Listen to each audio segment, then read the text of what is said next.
তরে দিলাম বিছাইয়া বৈশালাও না জিরা। আসসালামু আলাইকুম, সবাই কেমন আছেন? আশা করি সবাই অনেক বেশি ভালো আছেন।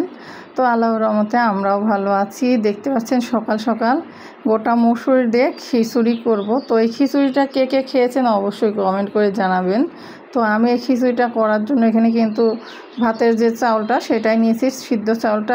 গোটা মসুরটা সুন্দর করে ধুয়ে পরিষ্কার করে নিয়েছি। এখানে পেঁয়াজ, রসুন, কাঁচামরিচ, লবণ, আর এখানে কিন্তু গোটা মশলাও দিয়েছি, দারচিনি দিয়েছি। দারচিনি দেওয়ার পরে এলাচ দিলাম, দেওয়ার পরে এই তো হাতের সাজে সয়াবিনের তেল দিয়ে মেখে নিচ্ছি। নেওয়ার পরে পরিমাণ মতো পানি দিয়ে দেবো, আর ঝরঝরা একটা খিচুড়ি হবে। খিচুড়িটা কিন্তু আমার কাছে খুবই ভালো লাগে। আপনাদের কাছে কেমন লাগে অবশ্যই কিন্তু কমেন্ট করে জানাতে পারেন। আমার কাছে কিন্তু বেশ ভালো লাগে। এই তো আপনাদের সঙ্গে শেয়ার করার জন্য দেখাই দিলাম। আর এই যে আমি কীভাবে রান্না করছি সেটাও দেখাই দিচ্ছি। অনেকেই কিন্তু এই খিচুড়িটা কিভাবে খায়, কিভাবে রান্না করে কেউ কিন্তু জানে না অনেকে। তো আমি এই খিচুড়িটা রান্না করলাম। এই তো রান্না করার পরে সকালের নাস্তা আজকে এটাই। তো এখানে কিন্তু কি নিয়েছি আপনাদেরকে দেখিয়ে দিই। এই যে গোটা মসুরের খিচুড়ি, আর শসা কেটে নিয়েছি, আর এইখানে কিন্তু একটা শুকনা মরিচ ভাজাও নিয়েছি, আর মরিচ আর পেঁয়াজ দিয়ে এটা পেঁয়াজ আর মরিচ দিয়ে একটা চাটনি বানানো হয়েছে, আর ডিম ভাজা নিয়েছি। আর আজকে সকালের এই নাস্তা তো খাচ্ছি। আর কার কেমন লাগে অবশ্যই কিন্তু কমেন্ট করে জানাবেন। আমার কাছে কিন্তু অনেক ভালো লাগে। তো সকালের নাস্তা খেলাম আর আপনাদের সঙ্গে সেটা শেয়ার করলাম। তো কেমন লাগলো অবশ্যই জানাবেন। আর এই খিচুড়িটা কিন্তু আমার কাছে অনেক ভালো লাগে। তো ভাবলাম যে আপনাদের সাথে শেয়ার করে ফেলি আর একটু খেয়েও দেখি। তো খেয়ে দেখতেছি অনেক মজা, অনেক মজা। তো হয়তো আপনারাও চাইলে এই খিচুড়িটা বাসায় করে খেতে পারেন, খুবই ভালো লাগে। তারপরে আমি দুপুরের রান্নাবাড়ি করার জন্য এই তো চলে আসলাম।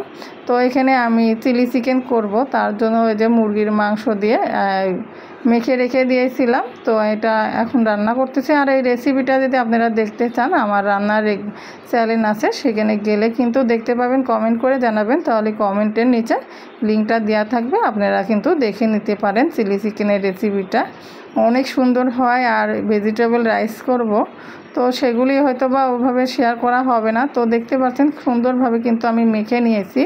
এখানে কিন্তু ডিম, ময়দা, তারপর বেকিং কর্নফ্লাওয়ার সব কিছু দিয়ে দিচ্ছি, মশলা টশলা দিয়ে মেখে নিয়েছি। আর এখানে কিন্তু এখানে কিন্তু আমার ফ্রাই ভেজিটেবল রাইস হবে। তো সব কিছু এক জায়গায় করে নেওয়া হয়ে গেছে। আর এখন চিকেনগুলি ভেজে নেওয়ার পরে রান্না করব। আর এই তো আমাদের দুপুরের রান্না হয়ে গেছে। আর এখন কিন্তু পরিবেশন করছি, বাচ্চাদেরকে খেতে দেব, তার জন্য প্লেটে উঠিয়ে নিচ্ছি। আর এই তো ভেজিটেবল রাইসও করা হয়েছে। আর এই তো চিকেনটা দিয়ে দিচ্ছি।